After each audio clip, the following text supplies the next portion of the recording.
Kumalat na ngayon sa bansang Japan ang isiniwalat ng 2 Division Undisputed Champion na Oya Inoue sa napagkasunduang agreement sa pagitan nito at ng Saudi Arabian billionaire Turki Al-Sheikh. Kung maalala ay nauna nang ipinagmalaki ng nasabing Hapon na inalok ito ng bilyonaryong si Al-Sheikh ng $1 milyong bilang guaranteed purse sa oras na pumayag itong labanan sa isang catchweight ang kinatatakutan sa 135 division na si Gervonta Tank Davis. Ganun pa man ay humihingi muna ng dalawang preparatory fights sa Saudi itong kampo ni Inoue bago tuluyang tanggapin ang bigating laban nito kontra Davis. At mula sa ibinalita ng Japan Boxing News ay nais munang makita ni Al-Sheikh ang laban ni Inoue kontra sa ating pambatong si Casimero. At kung sakaling matalo ni Inoue sa isang impresibong knockout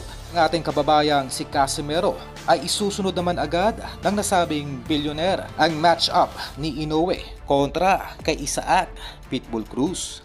May mga nagtatanong kung bakit tila target muna ni Al-Sheikh na makitang lumaban si Inoue kontra Pitbull Cruz ay marahil dahil itong si Pitbull Cruz lamang ang nag-iisang fighter na nagpahirap noon sa American superstar na si Davis. Kumbaga, ang nasabing laban ay magsisilbing bilang isang marketing strategy na kung saan ay kailangan munang talunin ni Inoue ang fighter na nagpahirap noon kay Davis. Ganun pa man, ito ay isang malaking sugala para sa kampo ni Naoya Inoue. Subalit no choice na rin ang nasabing Hapon ay literal na wala ng ibang superstar na maaaring makalaban pa itong si Inoue kung hindi ito aakyat ng divisyon. Dahil itong si Tank Davis lamang ang nag-iisang superstar sa Amerika lumalaban sa lower division na maaaring makaharap ni Naoya Inoue para sa isang catchweight